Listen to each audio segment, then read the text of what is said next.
Hi, and welcome to 108 Healing Senses podcast. My name is Jennifer Taylor, and I'm so happy to welcome Andy Porter.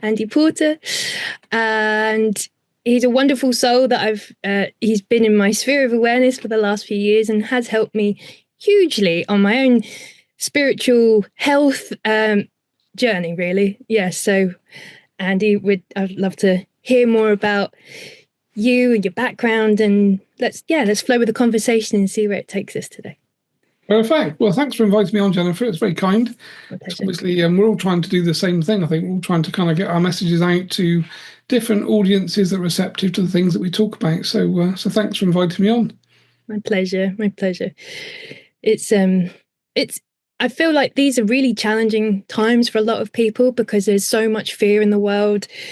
There's, people's health is coming into question. Lots of people are unwell, and whether it be mentally unwell, physically unwell, or they're just feeling like deep levels of fear and sometimes paranoia, and how everything, even in the unseen world, can interact with our physical reality. And that's exactly where your background of expertise comes in.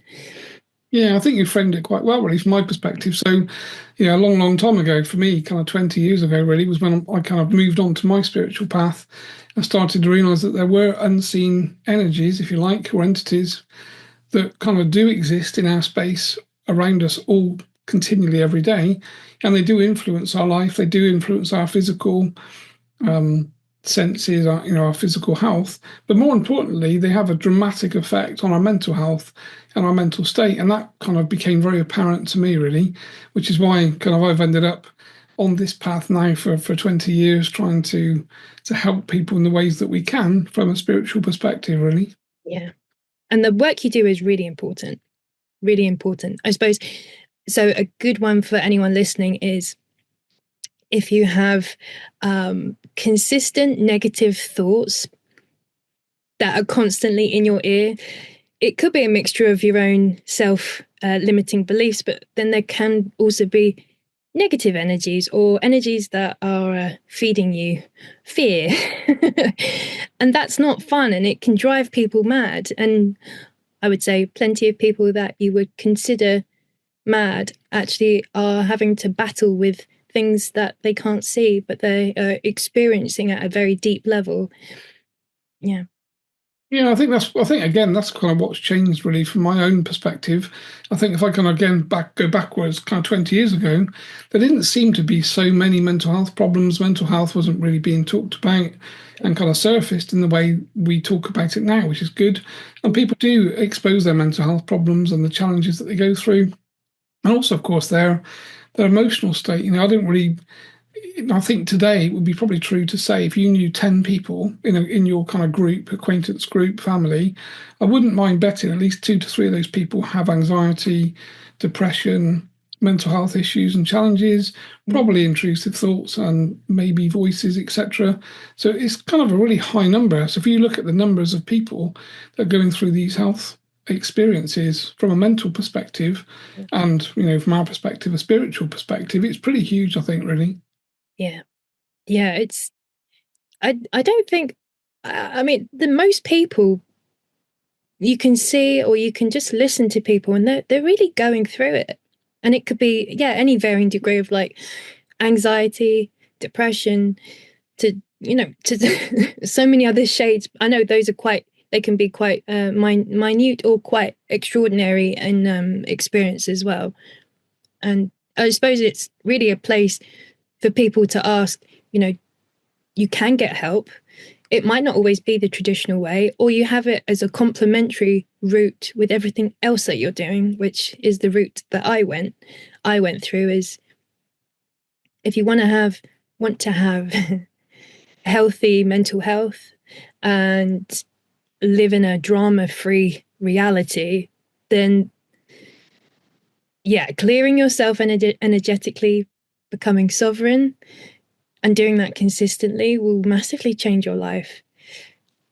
Yeah, I think that's a really good point. I think for most people certainly that are not yet on their spiritual path or understand the spiritual aspects. In my world, obviously, we kind of live and work in the sharp end of the spiritual arena. So we kind of perform psychic surgery on people that have all sorts of issues, generally mental health problems, that kind of thing.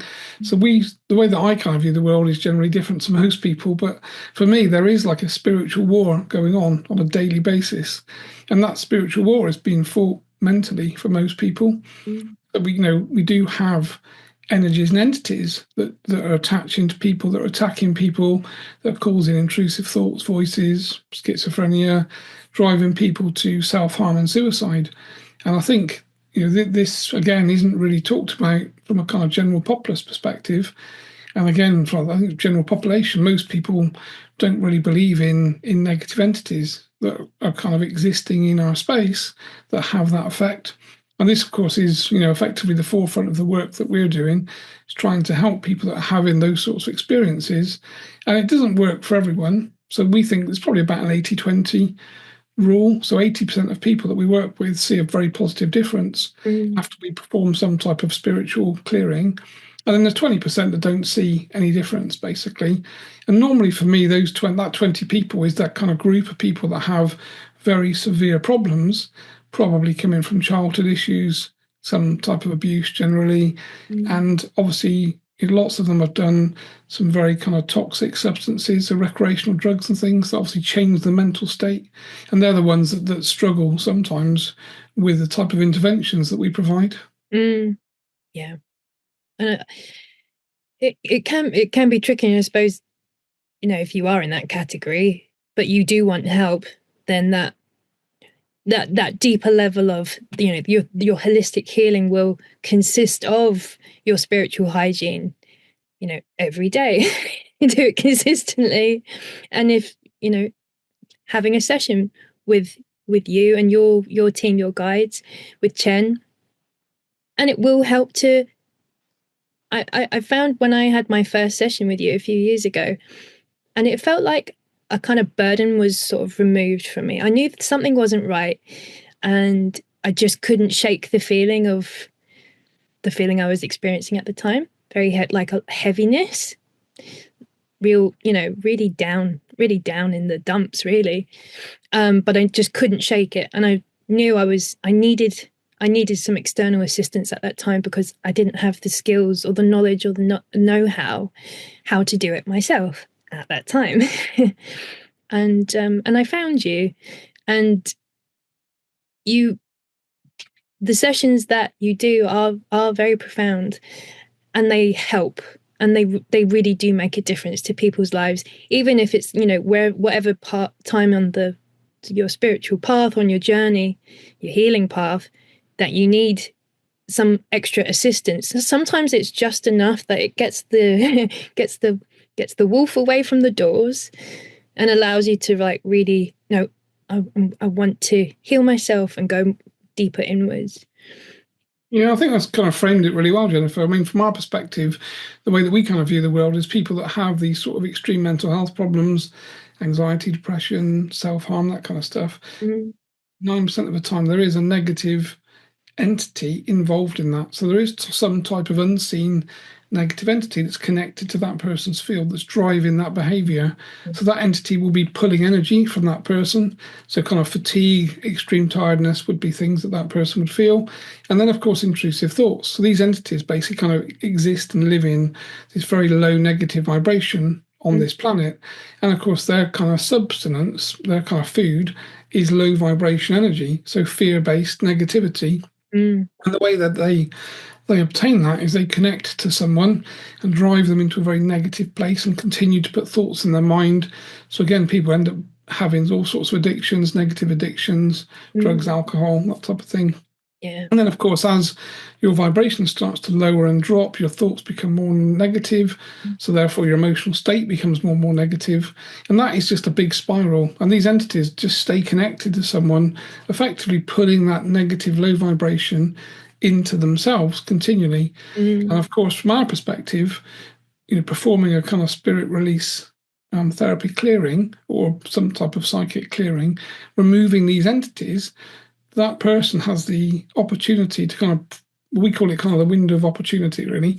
So when someone's being cleared, and everything negative has been disconnected. That person's back to a sovereign state, as you kind of mentioned earlier. Mm. And they have this kind of window of opportunity to start making some changes, electively good, positive changes in their life Yeah. quickly before they go back into that kind of negative state again, really. And obviously, for some people, it's a continual circle. Other people, you can perform an intervention, and for them, it's life changing. They immediately become clear thoughts, they become calm, anxiety disappears, they feel like a new, different person, and then they have the opportunity to change the things and behaviors that they're doing that's kind of cemented them in that low vibrating space. Yeah. It's quite a pattern break, actually. It gives you the opportunity to be like, actually, I don't want to do that. That's not good for me. What do I actually want and need right now that will help me now and be of benefit for me in the future as well? And addictions don't normally come into that. You either wake up with a hangover or no money. So, unless it's chocolate, and then, that's okay. Yeah, chocolate's okay. Chocolate's all right. But chocolate makes you feel good, doesn't it? Kind of It does. releases, positive hormones and things. So, Dark yeah. chocolate, great for the heart. Cacao, oof, even better. Delicious. But it is finding those things on your journey, like what works, what's healthy for me, what makes me feel good. And yeah, I think I it's that just Wi-Fi exists. Just because you can't see it doesn't mean it's not there. Same thing with electricity, same thing, like just infrared light. There's so many things. It's still an energy in a different form. And the whole body system, it's not just your internal body system that people need to be ensuring that their hygiene is good. They're sovereign. It's outside of you, your aura, the space that you're in. There's so many aspects to spiritual cleanliness, I suppose. Yeah, I think it's a really good point. I think touching on that, really, from my perspective, I think this is where we as a society have been sidetracked because we became scientific and everything was about science and scientific. And if a kind of PhD level doctor or a scientist doesn't come up with some sort of thesis about something, then we all believe it's not true. So Mm. as you said, if you went back, 50, 60, 70 years, which isn't very long really, there was no electricity. So people used to live by candlelight. People used to have fires in the house. If you told someone that electricity that you can't see would exist, that would power lights and things, people back in that time would never have believed you. They And of probably course, would I have been, think you're a witch. exactly, yeah. Whoa. So slanderous and And incorrect. that's the whole thing, isn't it? It's science is only kind of right at the time it's written, really. And as you look forward, you look at things that inventions that happened and things that kind of proved. So I think that spiritual reality, we're in that precipice now of actually people believing and realizing that Mm. we are living in this kind of multi-dimensional frequency universe, and there are entities and other things around us continually that are shaping and changing our own reality, and of course driving our culture, our politics. So much of our kind of existence is being driven by things that we can't see. And of course, the clues are everywhere on the planet, really. When you start to think about these things, you look at the pyramids and all sorts of ancient places around the world, there's all these inscriptions and depictions of other energies with bird faces and all sorts of things. And if you kind of watch the Ancient Alien series on kind of Gaia, that sort of thing, YouTube, you can see that there's so many clues that there are energies that did exist here Mm. in different timelines that we just don't talk about because we believe that we're on our own. And I think it is the biggest, for me, it's the biggest kind of lie by these kind of demonic entities. It's the biggest thing they pulled off, really, is the fact they don't exist because most people don't believe they do exist. And it's only heavy religious people that still go by the Bible and the kind of spiritual / religion or religious laws Mm. around trying to do the right thing. And I think this is the key, is that these entities want to be unseen and kind of not believed in. And that's what gives them power, because as soon as we believe that there is some sort of negative influence, we can perform a spiritual intervention and remove and clear those entities, and then people's lives change dramatically. Yeah, yeah, I agree. I suppose it's like, when you keep things hidden and there is either fear attached to something or ridicule, it is enough to make people reject an idea or a concept, whether it's true or not. But this is certainly one, and it's been, hidden through our books for quite some time, and also books being destroyed as well. That does continue to, that's also something that history is constantly being changed, and it is important that each of us know where we come from, know what our potential is, and know how to like instruct ourselves to be able to take care of our own energies. Even if you just want to start with taking care of your own, regulating your own nervous system, that's quite a feat in itself because we're living in a totally unregulated world. I mean, you can see it on the news, even just, going to the shops or just being around people. There are times of discord and fear, and when the latest things comes out in the news and everyone's looking at that, but they're being kind of led astray from the thing over here, which actually is quite important and crucial. But they do play that game. Look over here. Yeah. Oh, this thing over here is really important, but no one's looking at it. Well, it's kind of like the wizardry of the media, isn't it? That's kind of what they do, is they have ththese topics that are ready to drop, and then when anything happens that people might be either interested or educated about something, they just drop the new VIP star is doing this, and they've got a new hairdo or something, and everyone's attention goes off to look at some Hollywood person that has no kind of bearing on society, when what we should be talking about is the things that actually make us feel better, and how we connect to each other, and how we, like you said, spiritual sovereignty is as important as physical sovereignty, really. So we all wake up in the morning and have a bath and a shower to clean our physical body, but most people wouldn't even give a thought to their spiritual hygiene, which actually is kind of more important, because if you don't wash for a week, you generally just smell effectively. Certainly if you're a bloke, you'll smell. Girls but exactly. But if you don't maintain your spiritual hygiene, then you leave yourself open to this kind of negative influence, which is a very dangerous place to be. Yeah, absolutely.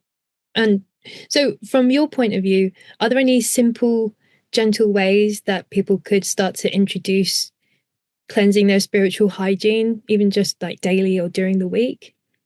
Yeah, it's a great question. I think so. My kind of routine basically is kind of wake up, stumble out of bed, head to the kind of bathroom, dive in the shower, half awake, half asleep, and then I kind of obviously do the physical wash, shampoo my hair, that type of thing, and then I kind of do my spiritual clearing. So I kind of visualize grounding roots that grow from my feet into the center of the planet. So we ground the spiritual part of us, and then effectively I kind of visualize my kind of chakra system just opening, and then sending light from my heart up and down, connecting down into the planet and then connecting upwards. And then effectively I've got like a kind of big pot of fine sea salt in the shower that I use. So I kind of grab a handful of that and kind of run that around the outside of my physical body with the intention to clear any negative energy in my etheric field. So I'm kind of cleansing and clearing my etheric, and then I normally just rub that down the front of my physical body to clear the chakras and stuff. So just really simple things to do, but they actually make a big effect. Because if we're clearing our etheric field on a daily basis with sea salt, and a tub of sea salt in Tesco's is like 60, 70p. So this is like pennies. There's no cost involved at all. And that's the beauty, really, from my perspective, that everything about the things that we do spiritually is very, very cheap to do, if not free. So to maintain your own spiritual boundaries and your own sovereignty, you can do for zero cost, basically. I love that. And I'm sure many people listening to that will be like, oh, that's really good news. Because life can be quite expensive and challenging at times, especially with things like inflation and goodness knows what's going on in the world. So that's great news about the salt. And yeah, it actually becomes fun when you start to incorporate these additional practices into your life and just being more conscious and aware about your emotions and your thoughts and how you're feeling. And do you feel sovereign? I had this the other day. I was feeling a bit imbalanced and I was like, okay, check in. Am I sovereign? Yes or no? Yes, I'm sovereign. Am I just emotionally dysregulated right now? Yes. But it's useful. You have these ways of starting to learn more about yourself by taking care of yourself and being more open to listening to what how you're feeling, and everything about inside and kind of in your field, you start to become more aware of it. That's certainly been my journey, my path, and sort Yeah, of. I think the thought conversation is the best part really, because we're energetic beings. We all have thought, and we know thoughts connect to emotions. So we all know that if we think about something, we can bring an emotion up. So if we think about someone that's died, potentially in our family that we loved, we'll start to feel slightly upset or slightly emotional.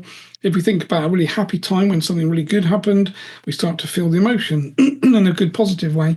So we know that our thoughts control our emotions, and we can change our thoughts, and therefore that changes our emotional state. And of course, these entities that we talk about obviously lock into that and change our thoughts. Mm. And they're using telepathy to put thoughts in our mind.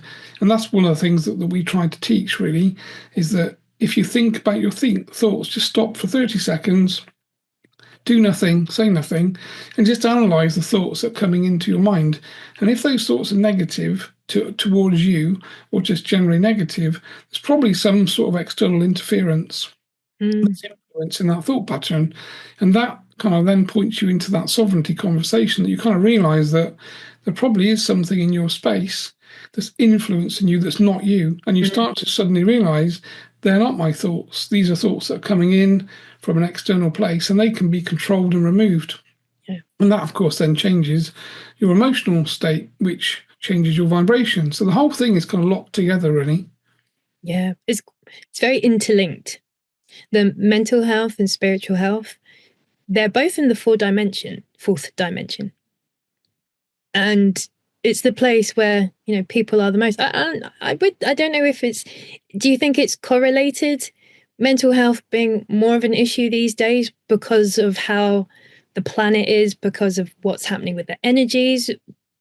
Do you have is there anything that you've come across, either from you or from Chen, or anyone else that you're in connection to, that there is a correlation between more negative entities or these energies being more prolific in people's lives, which is affecting them further? Or do you think it's just a planetary, people are just experiencing things more? I think it's got worse. I definitely think, again, I think there is a spiritual war that's going on. It's probably Mm. been going on for eons, basically, with these different types of species of entity and aliens and stuff that we can talk about. But basically, I've been doing this 20 years, and it's definitely worse now than it ever was before.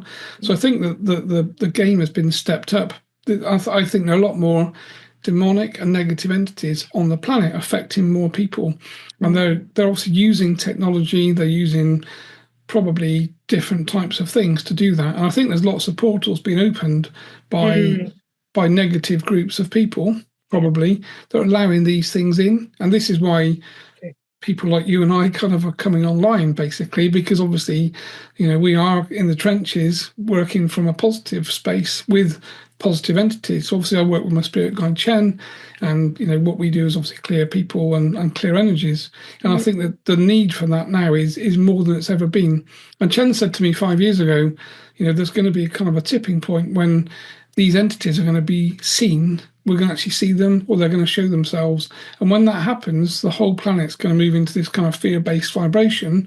And we need to be clearing people and helping them, and kind of helping them kind of move into a positive space. And of course, teaching practitioners to do it too. And that's part of the reason that I kind of co-founded the Spirit Release Academy with Jono, because it's spirit inspired, spirit led, and spirit want more and more people being trained to understand what's going on Yeah. and how to clear these entities from people's fields.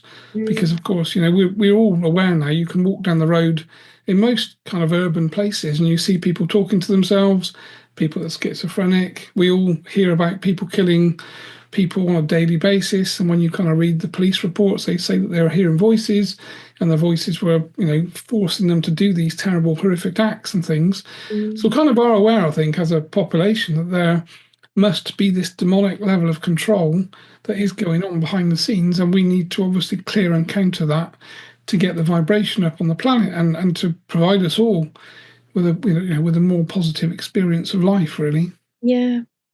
You when you were talking, you were reminding me of, I've read, in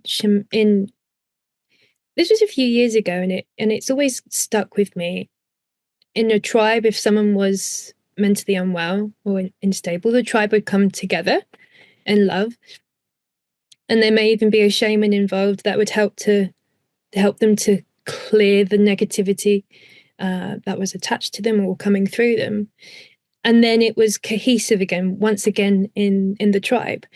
And it feels like we're kind of at that point where I think it's very easy for people to jump to fear, jump to anger, jealousy, rage, judgment, all of these things that, taken to extremes, it can be highly destructive to yourself or to others.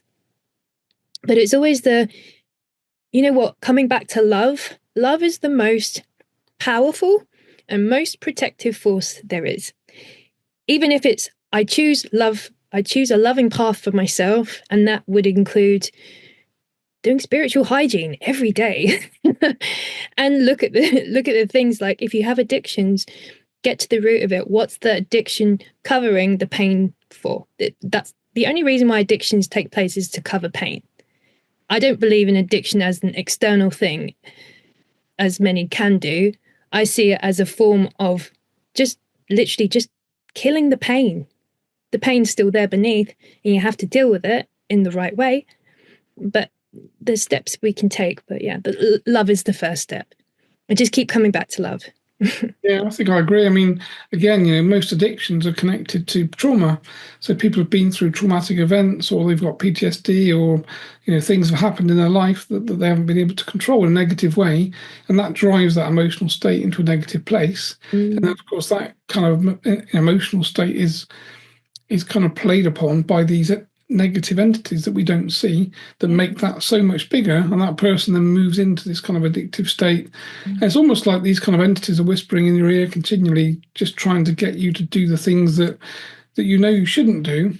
But people do find themselves in these loops, really, which obviously is quite sad. But I think from my perspective, Chen talks about, we're light beings. We kind of vibrate for a frequency, and we are light beings. So on the astral plane, we are seen and judged by the amount of light that we kind of exhibit effectively. And of course, these entities are trying to block that light and stop that vibration rising. And obviously, love is the key. Loving other people, loving ourselves is the first thing I think we need to do. And I don't know many people that love themselves, really. And I think if you can't find love for yourself, then things become quite difficult. I know Chen sort of has explained to me before, when we talk to each other, if I'm speaking to you now, if I speak to you with my truth, the words that I say hit your field and your heart chakra opens and you kind of accept the words. If I speak to you in a negative way, or I tell you lies and deceitful, that kind of thing, your heart chakra will close immediately and you block that frequency because it's negative vibration. And this is the key, I think, if we can get to, as a society, to a place that we actually speak to each other with integrity and truth, and when we say our own truth, rather than saying what people would like to hear, which of course is a very different conversation, then the frequencies change, and then the heart chakra opens, and then we start to feel better. So, again, we're kind of pre-programmed to try to please other people by saying things that we don't believe and we don't agree with, and that kind of, I think that works against all of us as a kind of collective, really. Kind of keeps you trapped in this loop of never feeling like you're enough, because you're constantly trying to seek external validation to feel worthy, to feel loved. That's a hardcore journey. I had to go through that myself, and I'm writing about it in my book, which I'm excited for when it does come out, because there will be steps as people are in different parts of their journeys, is how to override that programming and the conditioning that you need to be a people pleaser or a good boy or a good girl. It's the space we're moving into, even just planetarily, and with the planets, and we've moved into Aquarius, and it's energetics from like a universal and galaxy point of view are all shifting as well. Everything's changing. Nothing can ever stay the same. Nothing ever will stay the same. And the longer people hold on to wanting things to stay the same or stay what they were when that wasn't working, it has to transform. it has to transform into something better. Yeah, I think this is the thing. I think, I think we all need to embrace change. Everyone likes, where you are in life, and when you do things, you like the groups of people you're with, and you kind of assume that you'll keep the same job. And, as you said, everything's changing every day, so everything will change.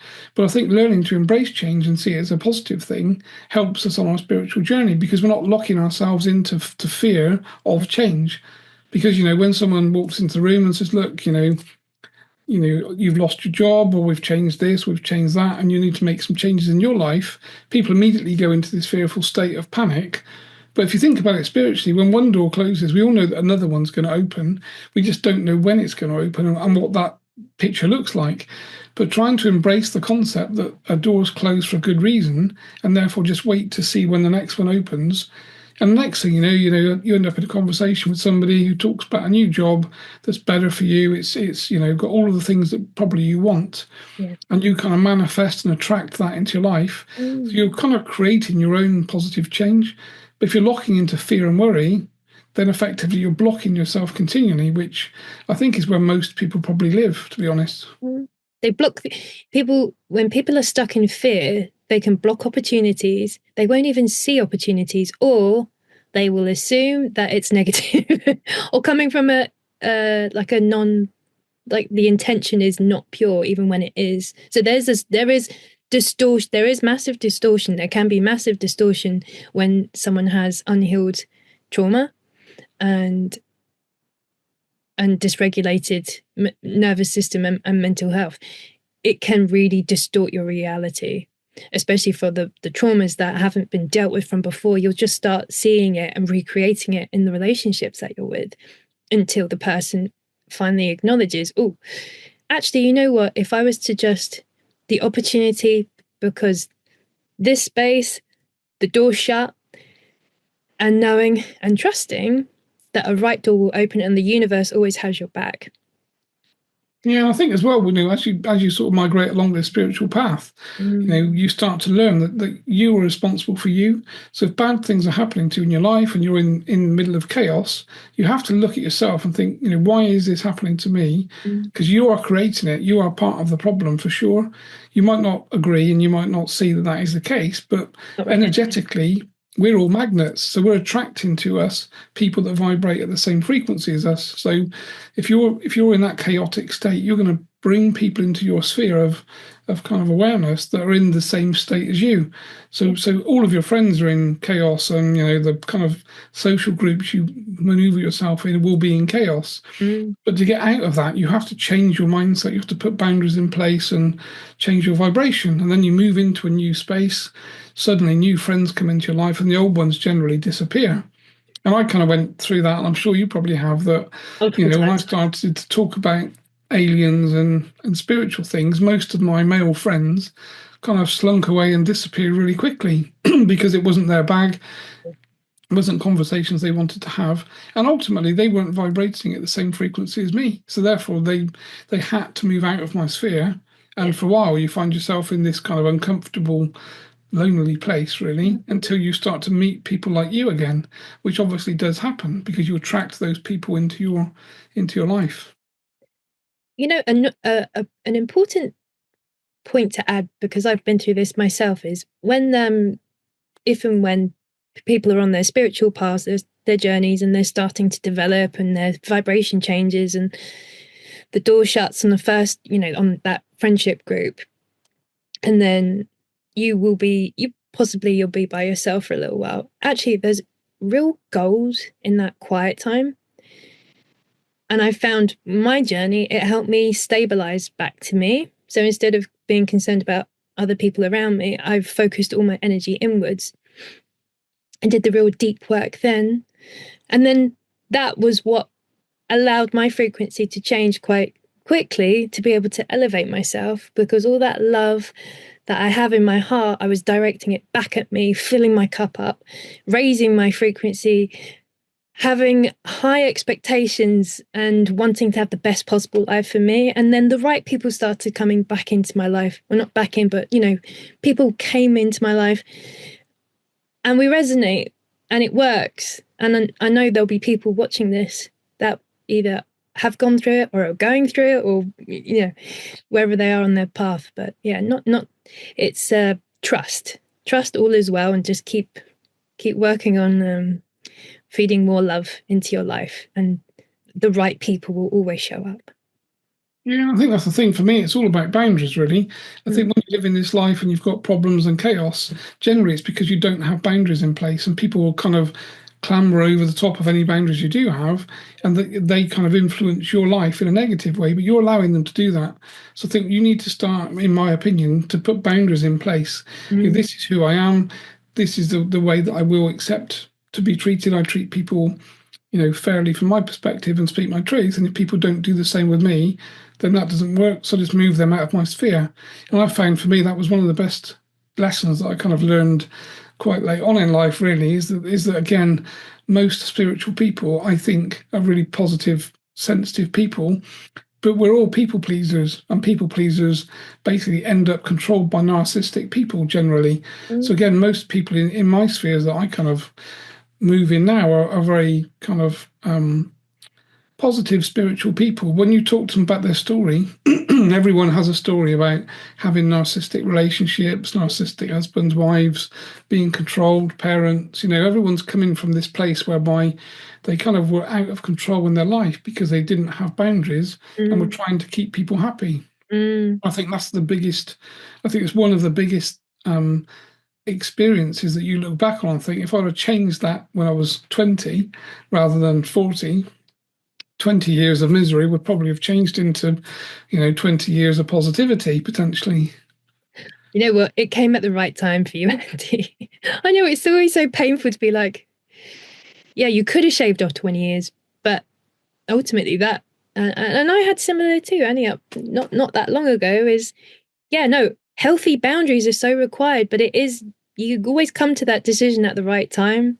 And sometimes you might need to go through a particularly painful experience to be like, you know what? Enough is enough. I'm not having this. I deserve better. Here's my bar. Here's my bar. And if your heart is aligned, then let's be friends. But if not, then yeah. Yeah, and I think that's the thing, really, Jennifer. I think most people, we all have that kind of one night, that dark night of the soul that we all can recount and talk about. And I think everyone, certainly anyone that I've ever met on a spiritual journey, can recount their darkest night of the soul, really, when Mm, you seem to be so isolated and on your own, you don't know where to turn to, you don't seem to have any friends that kind of in your sphere or helping, and you mm, start to question why you're here and what is the point, really. And I think some people can obviously get through that. Other people generally or may not get through that particularly well. But I think when you've had that kind of place that you just take yourself off somewhere and kind of, for me, I remember kind of sitting on the beach all weekend on my own, basically just throwing pebbles in the sea, just going through all these thoughts and feelings and thinking, mm, where am I and what do I need to do? Basically, who am I and what do I want to be? And I yeah. just remember having all these thoughts and kind of processing myself. And it was probably one of the first times in my life that I'd actually spent a weekend on my own with no family, children, friends, just literally Mm, in your own space to kind of go over, this is my life up to here. This is where I've kind of got to. What's the next bit going to look like? Because I need to do something very different. And, it can be quite a painful place to be, really. it is. It can be very painful, and it can also be the absolute most empowering springboard of your entire life. That's why I get excited when I hear people are like, "Oh God," if they're going through dark night of the soul, and I'm like, "I'm so excited for you," Yeah. because you know what, you are removing any of the veils in your reality that don't serve you anymore. Unhealthy relationships, addictions, not doing a job that you actually like, or not having a purpose or a passion or just do something that fulfills you. That level of fulfillment comes from creativity. And I can see people when they're stifled, they haven't got an outlet to focus their attention into. And even in doing so, that also helps to, strengthen the connection with themselves as well, because you're doing it for yourself. So much of this is, I'm doing this for me. I want to have the best possible life, and I want to have it where I feel happy and loved and accepted. But I have to have all of those things for myself before anyone else can show that to me and me be able to fully accept that externally. You have to have both inner and outer. Well, mostly inner, but I think that's the thing as well. If you look at, again, it's the same with I think spiritual journey, that spiritual path, as you just covered so well. It's the same with physical health. People smoke or drink or they do things that they know kind of is negative, but we continue to do it because we like to do it. And then you have that day when someone says to you, if you continue doing that, you're going to die. And suddenly it's like, okay, I need to stop smoking, or I need to stop drinking, or I need to stop doing drugs or whatever. And suddenly, but you've got to be taken to that kind of precipice to realize this is a life-changing moment and you need to change things. And I think when we're on that spiritual path, that's what kind of spirit provide us with. They allow things to get very bad in your life whilst your guide is sat there watching and they're smiling and they're just waiting for you to get to the point that you kind of throw your toys at the pram and say, I need change. I can't cope with this anymore. What do I do? And that's the point, I think, when the spirit guides, start jumping up and down, laughing and clapping, because it's like, we've got there. There's going to be a change now. This person is going to make a change in a good or bad way, doesn't matter, but they're going to make change. And I think this is the key that when you get to that point in your life, when I look back at my life, and certainly from a spiritual awakening perspective, I kind of remember basically like a year living in a house that kind of was possessed by all sorts of negative things climbing into bed with me, touching me, all sorts of stuff. At the time, horrifying things that I couldn't really cope with particularly well. But when I look back on it, I think they were the best experiences of my life because they taught me so much. And I wouldn't be doing what I'm doing now had I not had a year of misery, really, or probably 2 years of misery. But, they are actually, these negative things can be the best things as you work forward. Yeah. They said, the springboard, you really can turn your pain into alchemize it into the most rich gold for your life, because you end up mastering the thing that you're most fearful of, or you're being challenged the most. And I feel don't give up on challenges. Like when they come up, is see it, acknowledge it, and then figure out, okay, well, I don't want this, but what other options and solutions could there be? And I love when you said about your guides jumping up and down and getting all excited. That's lovely to hear as well. That having that other side of their perspective of us going through the human experience and them guiding us and supporting us. And it's wonderful. Also, that's not talked about enough as well. Like everyone has. I say love team. You've got your guides. Love team is good because it doesn't matter who's about. I need help. If I've needed help in the past, I put my call out to my love team. Whoever decides to turn up, I'm happy because you're aligned in love. And they really do help. They can help. Even the asking for guidance from your team, from your love team. That's helped me so many times personally as well. Yeah. I think that is the thing. When you start working with spirit, you start to realize that there is this team that are around you, a team that you selected, actually, in my belief. So these are entities and energies that are around you continually from birth.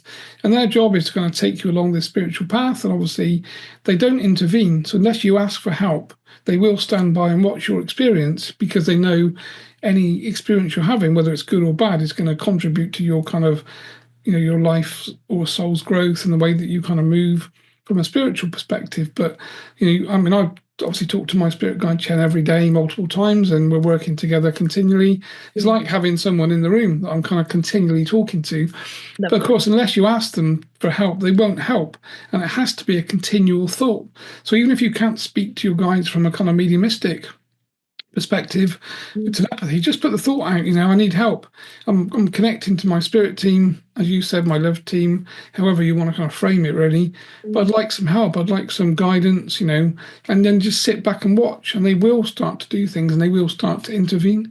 And one of the things I use on a kind of daily basis, really, is the car parking kind of help. Because as you know, in the UK, there's never enough car park spaces wherever you go.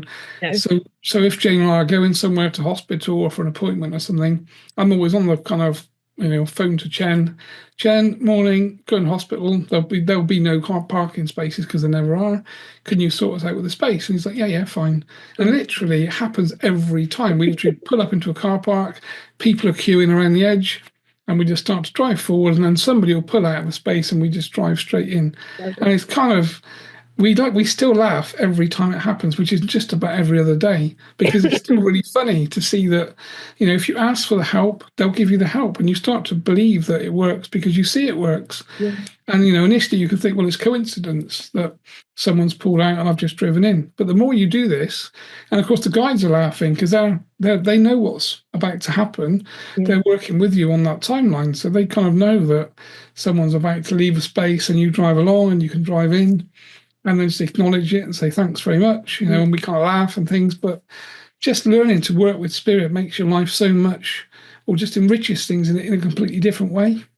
Yeah. Enrich. Yes. And even for things, if I've had this before in the past, and if my heart's been really hurting because of a situation, and I call for assistance. If you don't have physical people, you can, call on your love team and breathe with it. I've had it, and I just felt like my heart was kind of just melting away the pain. That's probably like the best way for me to describe it. And just sit and breathe, and it's very comforting when you're connecting with your love team. Yeah, and exactly. Of course, they want that as well. So they're just waiting.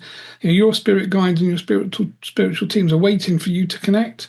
And obviously, for 90% of the population that don't kind of end up on a spiritual path, that doesn't ever happen. But when you start to acknowledge the fact that we are spiritual entities and we exist in this vibrational space, and there are spirit guides and love teams that we work with that are here to help us, then it is a life-changing understanding and a life-changing experience. And in a way, it's just a shame that so many people don't kind of believe. But then, of course, the kind of system's programmed for you not to believe. Mm. This is the whole thing, isn't it? It's why the media continually pushes fear and the fear agenda. And people are worrying about kind of World War III. And you think, what is there to worry about? Because if World War III happens, either it'll affect you or it won't affect you, but you don't have any determinate change anyway. You're not involved in the process. Yeah, So worrying about it doesn't change anything at all. no. And actually, you come to a very good point. Whomever it may be will emit fear to lower people's frequencies in order to. This is important to highlight. So people may or may not know this. If a lot of people are all focusing on a story or a concept, it will bring it to life. And fear is a very fast energy that's easy to transfer.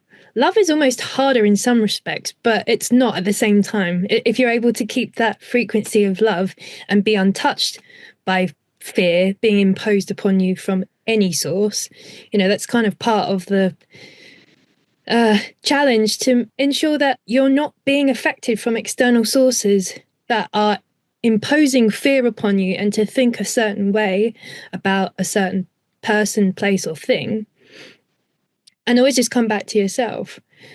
I say this to those that worry, family members that worry too much. I'm like, if you can't control it, release it, and then just focus on what can you control in your own life. Ultimately, get yourself from a place of fear and come back to a place into peace. Like, always follow the path. How can I find more peace in my life every single day? If there's too much fear in your life, like, stop watching the news.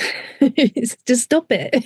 If you can't change it, then leave it and focus your energies inwardly, because you will do so much more for the planet and for yourself and for world peace by focusing on your inner peace, building up your love, building up that energy of like, no, I'm focusing it inwardly. And if everyone does that, fear can't manifest, because what you're doing, you're shifting out of the fear state into love state and the self-respect. There's so many aspects. Again, it all comes back to love, and I get excited about it, and it's so simple, and people think, oh, don't really know what that is, but just by taking care of yourself, making healthier choices, that's love. And as you go along, love gets easier, it gets stronger, and love is able to stay with you for much longer and keep growing. And you pass it on to others as well. Just giving a smile in the street. It's, it can change someone's day, can change someone's life. Yeah, I think that's quite a good way to frame it as well, really. I mean, from our perspective, in the way that we work, everything is vibration, so vibrational frequency. So again, this is a planet currently locked into a very low vibration, in my opinion, controlled by negative things that we can't really see, but we can kind of see it in our finance system and our media, and we're all kind of controlled through finance or lack of substance, lack of abundance. And again, if you look at the kind of news, the news is basically a kind of replication of what we all believe and think. So they push fear continually because that's what they do, and they want people in fear. And if you look at a lot of older people, my parents used to, always watch the news, and I speak to my mum, and she says, "Oh, there's some terrible things. Have you seen?" "No, mum, I don't watch the news." "Oh, well, I've been awake all night worrying." I said, "Well, why do you watch it then? Why do you watch something that's going to worry you?" And I said, "You live in Devon. Whatever's happening in Russia or other places around the world is going to have no bearing on your life at all. So turn the news off and go and watch something interesting that you like. And therefore, you'll sleep better. You won't worry about what's going on from a kind of world perspective that has no bearing on your personal life anyway." Again, a lot of older people are so programmed and they're kind of addicted into watching the fear. They want the news, they want the negativity. And of course, they actually believe the narrative. And I think this is the thing, isn't it? With a lot of these news channels that we could name, in the olden days, people kind of believed what they said. And the news channels probably were a lot less corrupt, I guess, than they are now. But most people now realise that, the media is a programming tool that's been used by governments and things to do that. And therefore, you have to kind of question the information that you get to hear, because there's always going to be different narratives. So if you look at an event that happens around the world, there's always different narratives around what actually happened, how and why. So again, it's your perception as to whether you lock into that or whether you don't. And as you said, love is a vibration. It's an open heart center. We kind of vibrate with this higher frequency, which we could call love, or we could call high vibration or positivity. So we could frame it in different ways, I guess. But that changes you, and it changes people around you as well, which is the key. So if we all, as you said, if we all walked down the road and smiled at each other and we all laughed and we were all happy, then we would all collectively change into this higher vibratory state, which then has an effect on the planet's vibration and everyone else's life. So it kind of is simple, really. If you could get everyone on the planet to laugh together at the same time, the planet's vibration would obviously go up because the vibration energy would change. So it kind of is. It's a simple change. It's just trying to get the message into people's kind of perspective to understand that they're the only person that can change them, really. Absolutely. You can't blame anyone else for your existence. It's easy to do that. And that's been a victim consciousness programming for years as well. If you externalize the responsibility of your life onto others, I totally get co-creating traumatic experiences. That's a co-creation. There was a soul contract that you both both chose before you incarnated to have these experiences in order to receive the soul lessons, the soul wisdoms, the soul growth. So things do happen, but what stops people from being able to elevate and find peace from traumatic situations is being unable to release the situation, one, by constantly repeating the stories of your trauma. That doesn't help either. It's like watching the news constantly. If you're constantly talking, listening and repeating negative things, you're always going to get more negativity in the world. It's just simple maths. Like, just feed yourself more love internally and externally. Yeah, it's important. Take responsibility for your co-creations and see what lessons you've learned during those situations, those co-created situations. That is when the deeper healing starts to happen, and the transformation of the energy from feeling like a victim starts to shift you into becoming the victor and owning your space and owning what you need, what you desire, what you want from life, and creating that. Yeah. I think it's the same as food, isn't it? If you think, we all know that if we eat bad food, we eat fast food all day, then our health obviously goes down, and then we Mm. feel more depressed and down. And Yeah. negative food has a negative effect, and the same as negative thought, as you say, has a negative effect. So if we can start working with positive affirmations, just positive people, and I always think it's about who you mix with in your peer groups, really. Because what you want to try and do is mix with people better than you. I always think if you're mixing with people that know more than you, that are more educated about the things you're interested in, you'll learn from them. If you're Mm. not mixing with people that have a different understanding and things in a positive way, then of course it goes the other way. So if you're mixing in a group of people that are negative in chaos, then you're going to stay locked in that space. So you need to find new people to be around to kind of pull yourself up into their kind of space, really. Mm. Agreed. Yeah, the company that you keep is really important. Even if, if you family members, they can be the closest ones to you, and they can also be the ones that hurt you the most as well. Also part of the soul contracts. But knowing when to have healthy boundaries at times with families is crucial, actually, for everyone's sanity. Yeah, I think that's the whole thing, isn't it? Again, it's like if you live in chaos, you create chaos, you attract chaos, really. So it is the case, and the same as you said with victims. Victims find each other.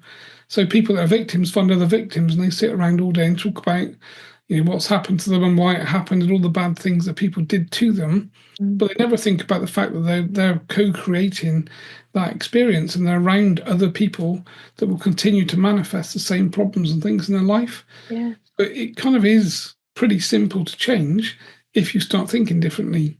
And as you say, it's all about changing your perception, really. Yeah. Yeah. It's it's little changes, little and often changes. But I would probably just say just having awareness is the most awareness and honesty. Because if you have both of those things, you're not living in delusion because you're being honest about what the situation is, and you're also being honest with yourself about what do I want from life right now. If a situation occurs and it's like incredibly chaotic or full of drama or goodness but knows what, you have to really ask yourself, do I want this in my life? Because when you start rubbing shoulders with other people that have goodness knows what, then you'll end up experiencing their stuff too as much as yours. It's like fire, gasoline and fire. You put it together and choose your company wisely. Yeah, I think that's the key. That is the key terminology, isn't it? Choose your company wisely, really, because try to associate with positive people will change your life, really. And as you say, from a spiritual hygiene perspective, ensuring that you have spiritual hygiene and understand that the thoughts that you're having, if they're very negative, they're probably not yours, and you're in control of changing that. And you're the only one that can change it as well. It's true. It's true. I was just thinking about, especially when people start waking up and maybe leaving old friends behind, or and they're also on the lookout for new friends. That it's important for people to acknowledge if they have any people pleasing tendencies, if they have any unhealed trauma, they may end up taking it to the next set of friends. They might be spiritual, and it's important to do the inner work, because if you keep stuffing it down, you'll just keep repeating it with different faces, whether they're spiritual or not. But I've experienced those that would claim to be spiritually awakened, and they can be some of the most destructive and traumatized people that I've met on my journey.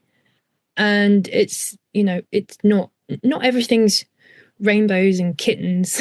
Even in going into getting into this field and starting to expand and maybe joining groups or other things, it's really important that you become very sovereign for yourself first, and then whomever you meet in the future, you will resonate the frequency that you're at, whether it's healed, balanced, still chaotic, destructive. It doesn't really matter.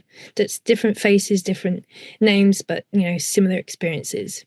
So that would be something that I felt it was important to add for people to acknowledge. Actually, there's still darkness in spirituality, and you have to have the eyes, the ears, and the heart, and the mind to witness and have high discernment as to who you have in your company.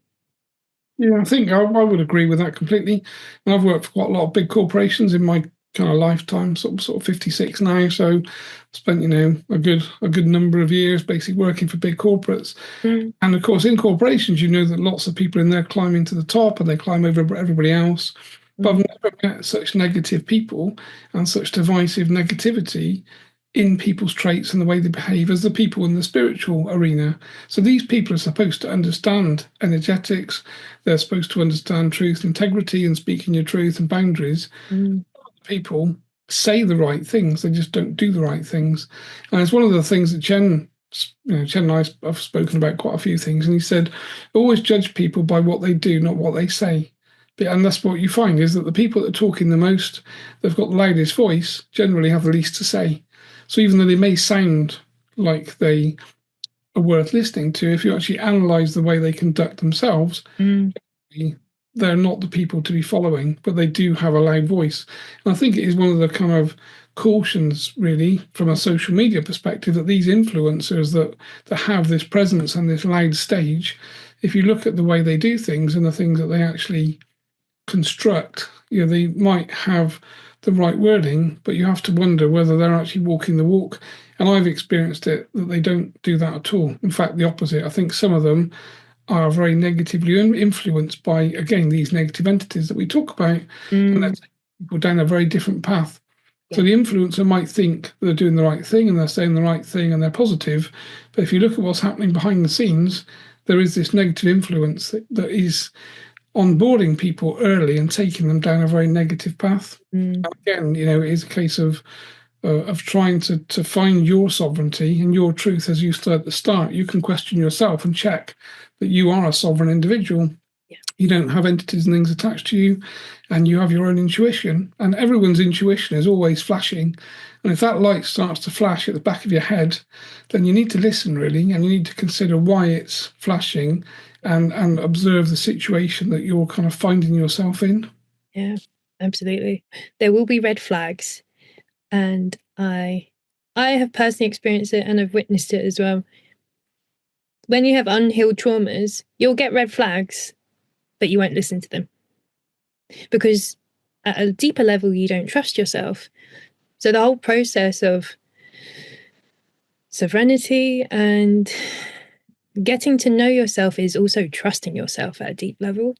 And that gives you the true discernment as to when you're listening to someone, are they mirroring your light back to you? That can happen as well.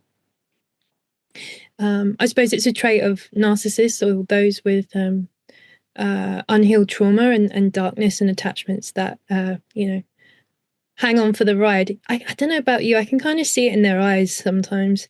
There's this sort of you can always see things in the eyes, for good or for bad.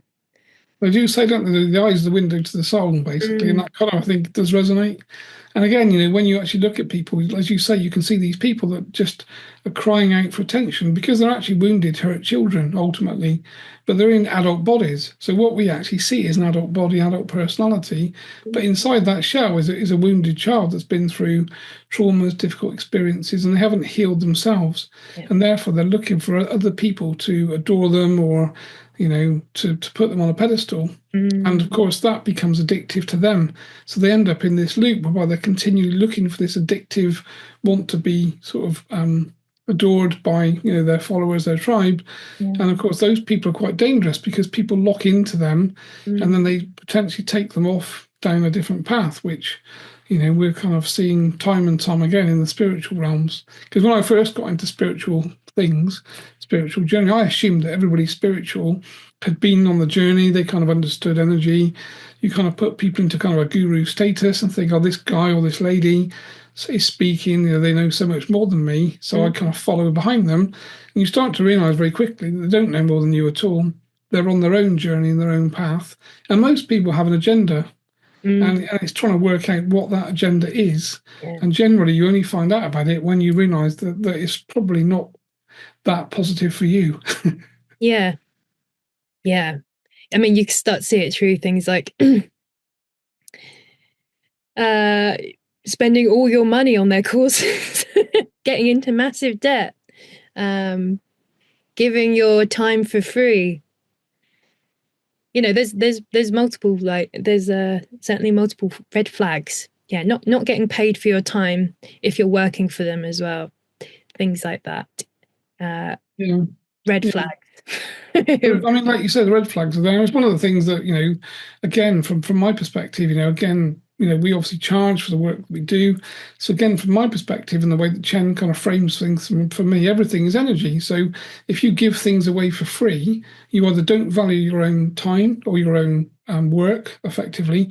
But the people, more importantly, the people that actually have the work that you do for free don't value you. So, Mm, if you want a healing or a clearing or you want anything, if you don't have to pay in some way energetically, whether it's money or something else, mm, then effectively it's a mismatch, an imbalance of energy. And that doesn't work either for the person doing the work or the person receiving.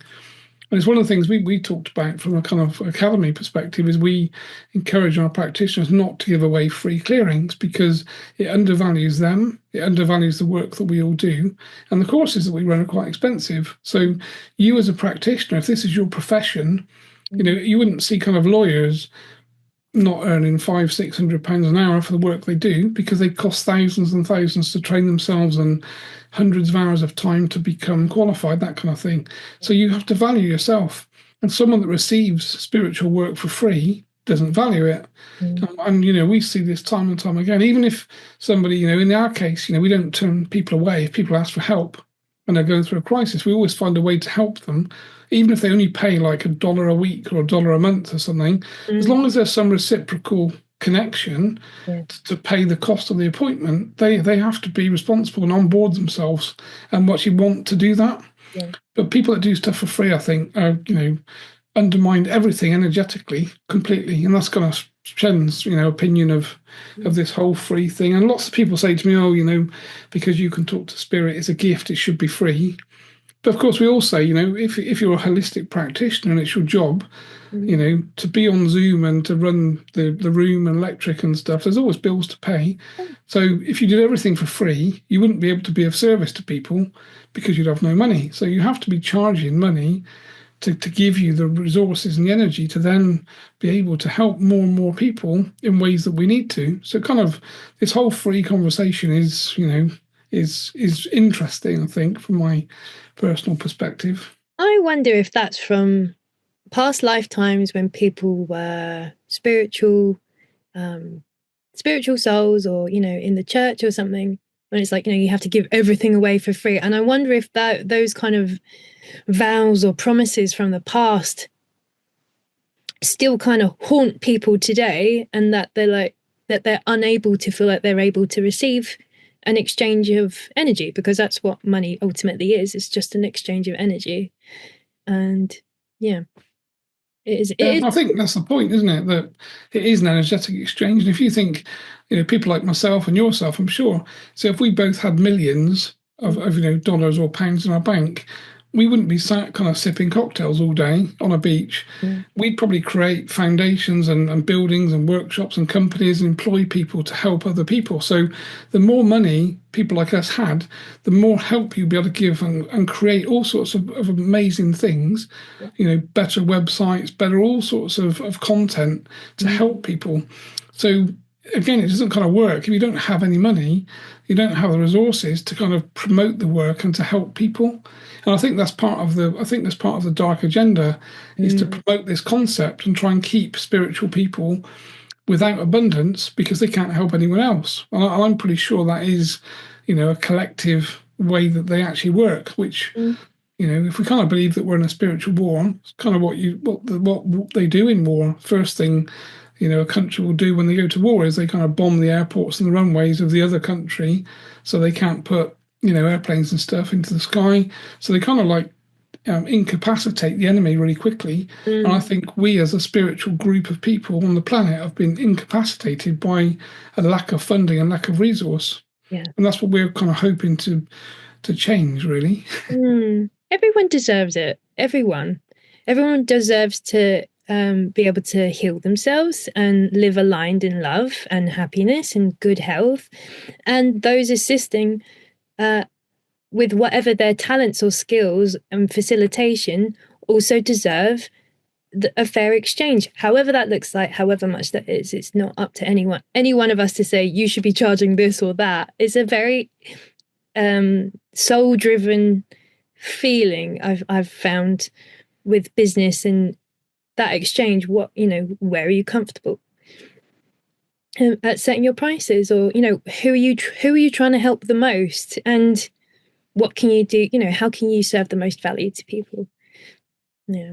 Yeah, and I think that's the thing, isn't it? If you look at pricing models for holistic practitioners, most people, I think, undervalue themselves Mm, because they don't believe that they're worth more. And again, that comes back to their own internal programming, their own traumas, their own experiences. But when you kind of value the service that you provide, then you set a price point and a price plan based upon that. And I think as long as you've got kind of the availability, so things are affordable to most people, mm, then effectively that kind of ticks the box so that people that really need help have to put a bit in a bit of effort in and change a few things to be able to afford yeah. to buy appointments with practitioners to help themselves. And this again is one of the things I've sort of learned over my kind of years, really. The number of people we used to help in the early days for free, and they'd turn up in expensive cars with mobile phones and all sorts of gadgetry. And then, you think, well, on the email exchange and when you were asking for help, the narrative was that they were kind of pleading poverty.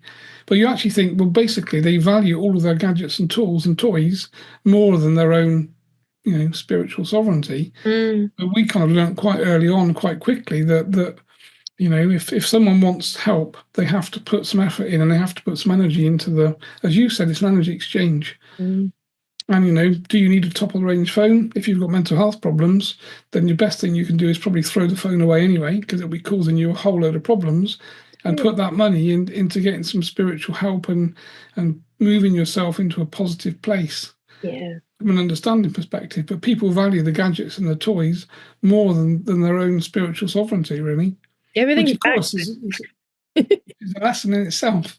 Yeah. But that's kind of how reality is right now. Everything's inversed. People that you look at things and it's accepted, like, that's really wrong. Why is that even still a thing? People being harmed, that should have stopped by now.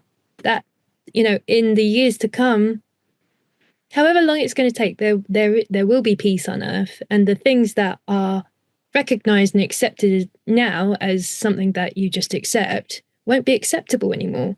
And I'm so looking forward to the day that that happens, when there is no WAR anymore, because that just annoys me. And like, we should have learned by now it doesn't work.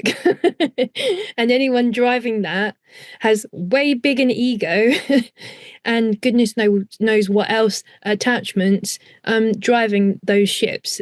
And if it's what you feed your energy into, you will grow. If you feed and your energy into yourself, get good spiritual hygiene, get help from Andy or me or another practitioner or facilitator that comes recommended, that is able to support you on that stage of your journey. Like, that's so much more fulfilling and nourishing and deeply satisfying for the soul, actually. So it's that, yeah, flip it.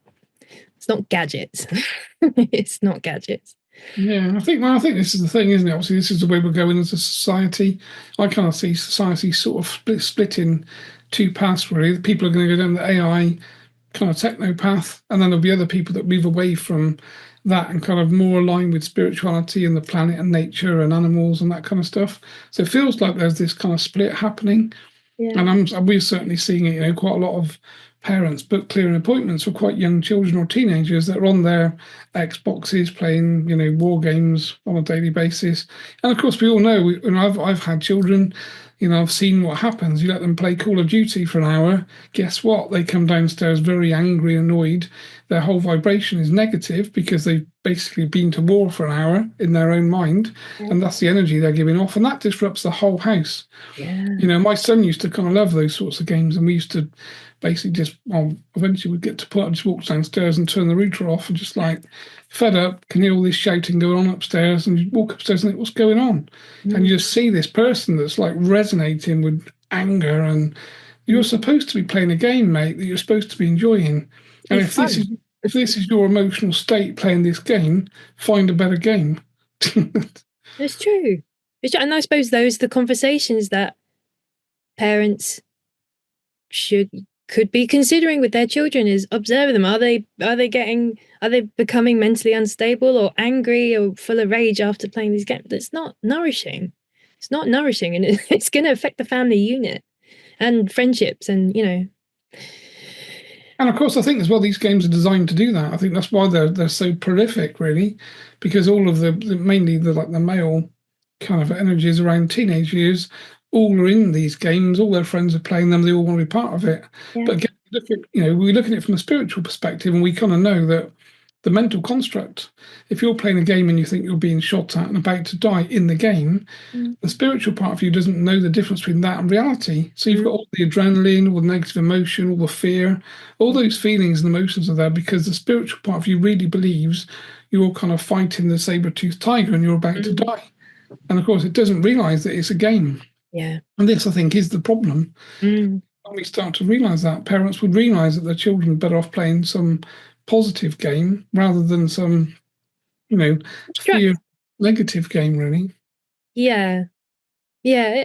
And I think that's kind of with life. Do things that are constructive, not destructive. Unless you need to destruct a toxic relationship, then go for that. And then your life will start going in a more of a constructive, productive, happy, healthy direction.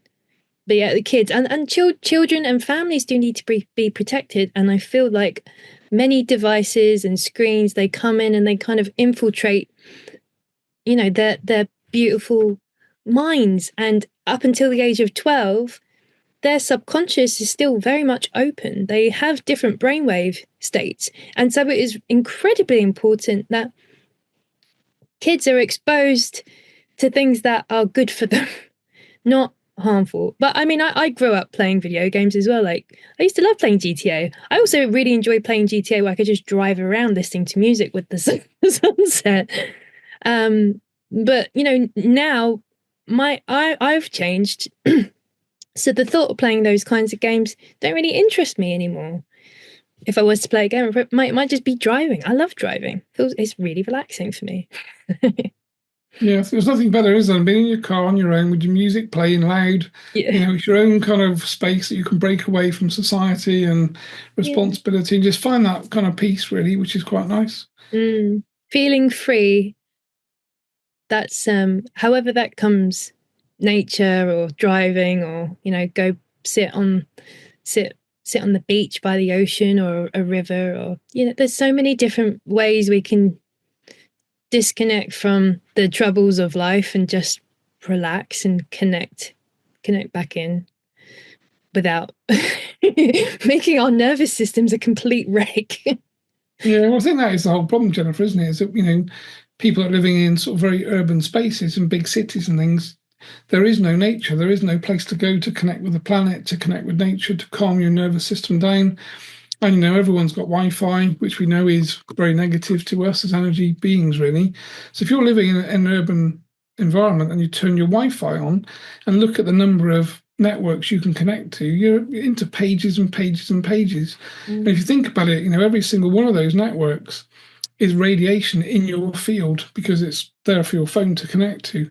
So you're kind of sat in this radiation soup that we know isn't very good to us as energy beings, really. And again, it's, as you said right at the start of this, because it's Wi-Fi, you can't see it. It doesn't mean it's not there.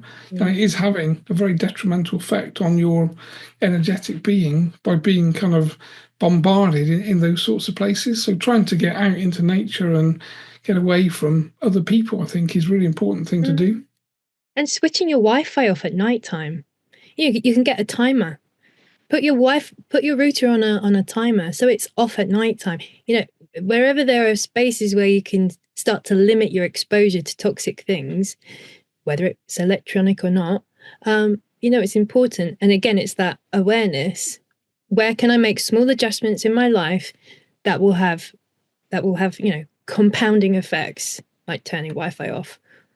Yeah, I Find mean, so it's free. something we do when we go to bed. You know, the last thing we do as we come upstairs is we open the door to the kind of shoe cover, the Wi-Fi boxes, and then we just power it off in the back because we don't need it. We're in bed asleep, so the phones go on to airplane mode. So effectively, that in theory, they're not broadcasting, and we kind of keep them out of away from our heads and things in the room. So they might be being used for alarms and things, but effectively, you're trying to again just reduce the amount of kind of electromagnetic frequency that's in your field whilst you're trying to rest and kind of get that nourishing sleep that we all kind of need, really. Mm, yeah, it's so needed. Wherever you can find peace, like go to there. Follow the peace. Follow the peace. Oh, that's wonderful. Do you have any? What time are we on? Yeah, this is a good time. Have you got any final words or things that you'd like to share with the audience today? Yeah, I think from my perspective, really, my kind of advice is to just find kind of that happiness and peace inside yourself. It's finding that love for yourself, really. And you know, we all look in the mirror and we see things on our face or our bodies that we don't like and the shape that we don't like. But I think just trying to think about this is just a very small timeline that we're in this physical body. And it Mm, is like we're kind of in this theatre show, and we've just chosen these outfits to wear for this time. So the physical body doesn't actually make a lot of difference, and no one's perfect. There's mm, no one that looks in the mirror and thinks, "Oh, complete perfection." So I think trying to find acceptance with the way you look and the things that are good for you and the things that are bad for you is the kind of starting point of that healing journey, really, in yourself. yeah. And it's, you know, we all have that challenge, I think. But I think from my perspective, the things that I've learned in my life is that really is to just try and be authentically who you are. And some people are going to like you and some people won't. And that's okay. It doesn't really matter.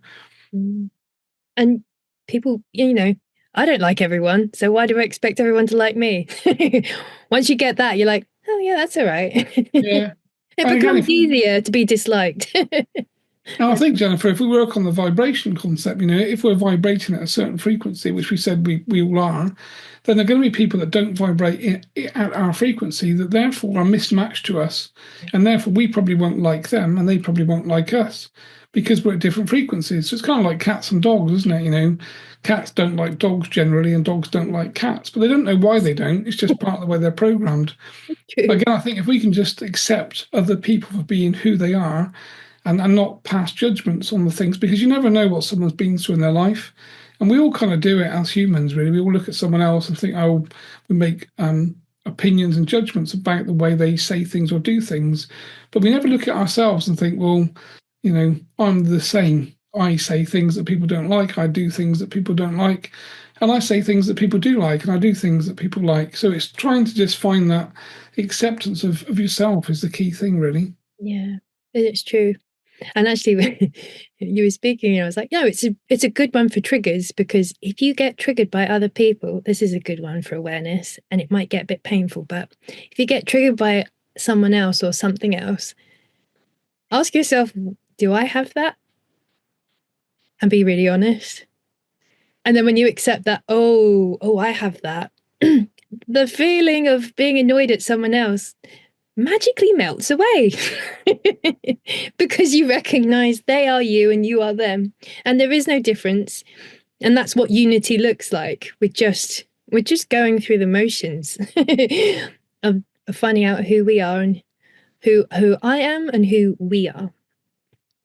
But thank you so much, Andy. I really love speaking with you this evening, and I hope, in fact, I trust that everyone watching will have received the wisdom and the nuggets that they needed.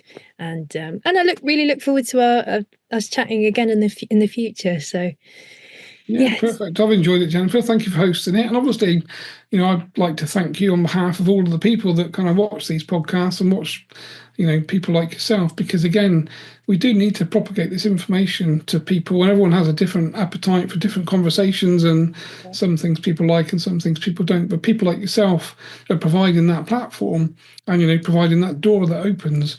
And I think the more doors that are open, then the better we would be collectively as a kind of species, and of course from a kind of vibratory perspective on the planet. So thanks for having me on, and like you say, it'd be good to catch up again. Yeah, absolutely.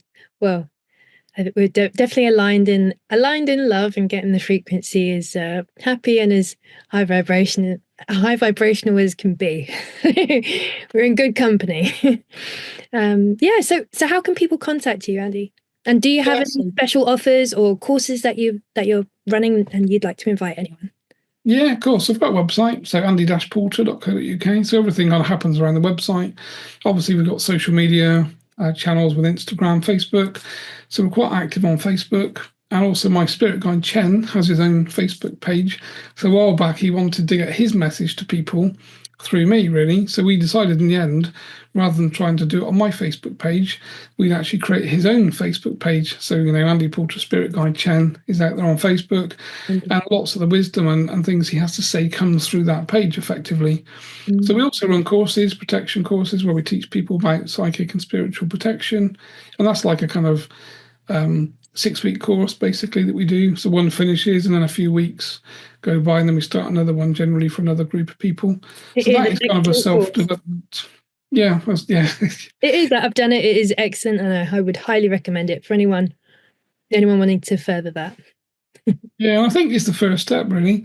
I think learning about your own protection, your own spiritual sovereignty is the starting point. So anyone that's on their spiritual path at some point will come back to the foundation, the grassroots. So they need to know how to protect themselves spiritually before they can kind of move forward.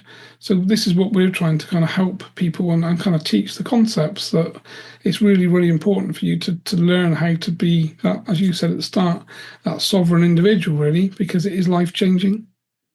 It really is. It really is. And yeah, I adore you and Jane and Chen and your team, and the work that you do is profound on so many levels, and I look forward to continuing working with you and whatever level that may be, for the future as well. So yeah, thank you so much, and thank you to everyone watching. And yeah, as Andy said, if this resonates, like, share, tag, comment, get more people involved, because more people need to hear this information so they can save themselves, essentially. No one needs to no one needs to feel like a victim, no one needs to feel lonely. There's always the right people on hand, and it's just finding the right connections. And this is what this platform is for, is to allow people to find their tribe and find the services and souls that will be able to assist them at any point on their journey. So thank you so much.